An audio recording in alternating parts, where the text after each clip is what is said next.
एक ओंकार सतनाम करता पुरख निरपौ निर्वैर अकाल मूरत अजूनी सैभ भंग गुर प्रसाद जप आज सच जुगाद सच है भी सच नानक होसी भी सच। वाहिगुरु जी का खालसा वाहिगुरु जी की फतेह। Dear students, in this video I am going to cover the concept of female reproductive system. उसकी डायग्राम बना रखी है, एग्जाम में डायग्राम भी आ जाती है और ये 5 नंबर का question pre boards boards 10th में सबसे इंपॉर्टेंट है। तो फीमेल रिप्रोडक्टिव सिस्टम की डायग्राम ये रही, इसके हर पार्ट्स की फंक्शनिंग बहुत इंपॉर्टेंट है। सबसे इंपॉर्टेंट पार्ट इज ओवरी। यहाँ पे ओवरी है।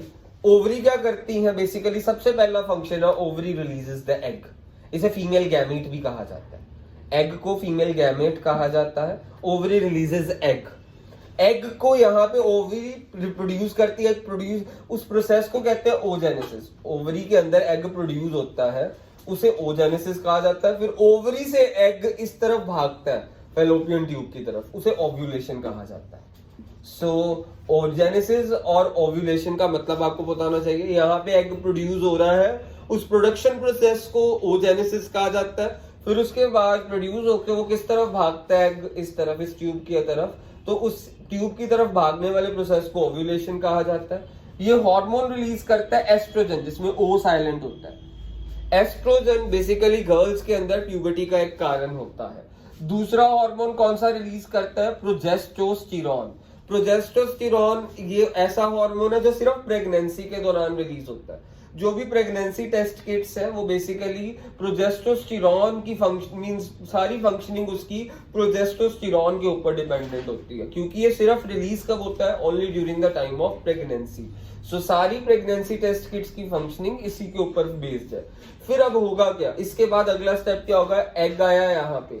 अच्छा, एग क्रिएट होना शुरू होता है। बेसिकली उस प्रोसेस को कहते हैं मेनार्क। मेनार्क कहा जाता है। मींस जब गर्ल्स में सबसे पहली बारी एग प्रोड्यूस होता है उसे कहा जाता है मेनार्क। मींस सबसे पहली बारी लाइफ में जब प्रोड्यूस होता है, ये बेसिकली 10 से 12 साल की उम्र में प्रोड्यूस होना शुरू हो जाता है। उस प्रोसेस को कहते हैं मेनार्क जब वो शुरू होता है। और 40 से 45 टू 50 इयर्स की एज में, 10 से 12 साल की एज में तो ये एग प्रोड्यूस होने शुरू हो जाते हैं। और फिर 40 से लेकर 45 की यानी 45 से 50 इयर्स की एज में ये बेसिकली इनकी प्रोडक्शन बंद हो जाती है एग्स की। हर 28 डेज के बाद बनता है, तो उसे कहते हैं मेनोपॉज। सो ये आप याद रखिएगा, menopause. So menarche, menopause. Menarche means egg की प्रोडक्शन गर्ल्स में बेसिकली 10 से 12 साल की उम्र में शुरू हो जाती है, उसे मेनार्क कहा जाता है। और इसकी प्रोडक्शन 45 से 50 साल की उम्र तक बंद हो जाती है, इसे मेनोपॉज कहा जाता है।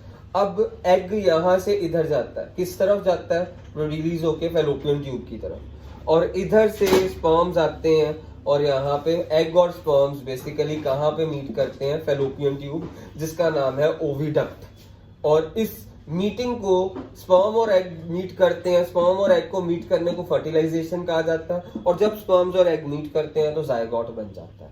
अब जायगोट यहाँ पे बना बेसिकली इस फैलोपियन ट्यूब के अंदर। अब जायगोट क्या करता है? यहां से इधर आता है, इधर। इसको वेलकम करने के लिए यूट्रस की लाइनिंग क्या हो जाती है? थिक हो जाती है। इस जायगोट को वेलकम करने के लिए यूट्रस की लाइनिंग थिक हो जाती है।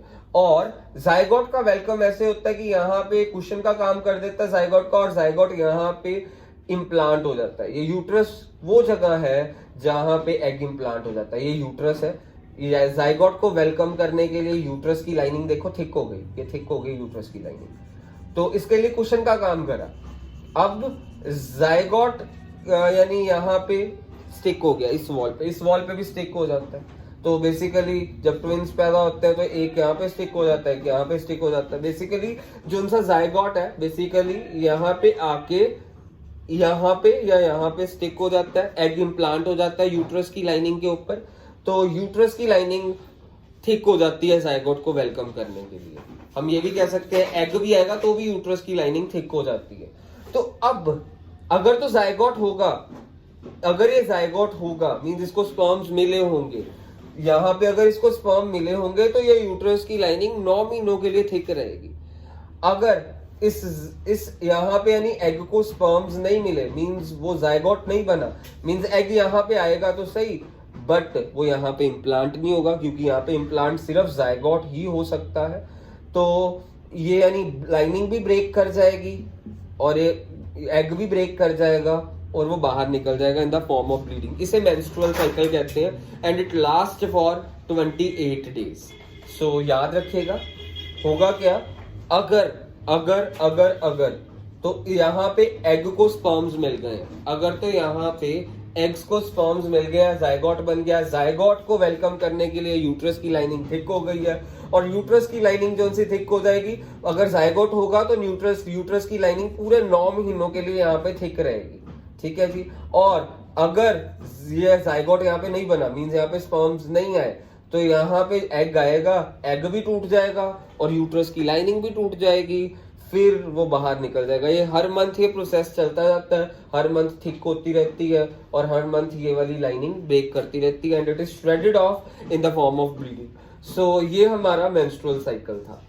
उसके बाद अब हमारे पास यहाँ पे ये यूट्रस बता दिया। यूट्रस का फंक्शन क्या हो गया, it is a place where zygotes get implanted, zygote implant होता है बेसिकली। फिर जहाँ पे यूट्रस खत्म होता है उसे सर्विक्स कहा जाता है। फिर सर्विक्स के बाद क्या आता है, वेजाइना आता है। वेजाइना की जो सी कवरिंग होती है, थिक कवरिंग होती है, उसे हाइमन कहते हैं। और उसके बाद हमारे पास इसके सारे इसके फीमेल रिप्रोडक्टिव सिस्टम के पार्ट्स खत्म हो गए।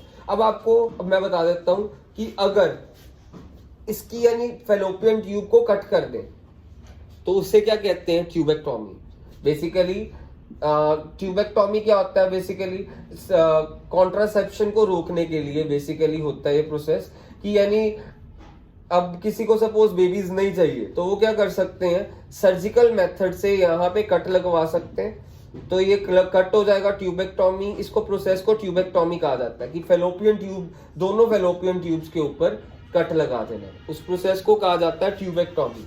सो ये हमारा कॉन्ट्रासेप्टिक मेथड है, सर्जिकल मेथड ऑफ कॉन्ट्रासेप्शन कह सकते हैं कि यहाँ पे कट लगा दिया। और क्यों, अब कट लगाने के बाद होगा क्या, एग यहाँ पे पहुंच नहीं पाएगा तो स्पर्म्स आते जाएंगे पर एग यहाँ पे आ नहीं पाएगा, इसीलिए फिर वो जायगोट नहीं बन पाएगा, मतलब बेबी नहीं प्रोड्यूस हो पाएगा। तो ये हमारा ट्यूबेक्टोमी है। ट्यूबेक्टोमी थोड़ा कॉम्प्लिकेटेड प्रोसेस होता है। बॉयज के लिए वो वेसेक्टोमी होता है, उसमें वास डेफरेंस में कट लगवा दिया जाता है, वो इससे ज्यादा बेटर है क्योंकि उसमें इतनी कॉम्प्लिकेशन नहीं होती। ट्यूबेक्टोमी में कॉम्प्लिकेशन ज्यादा होती है।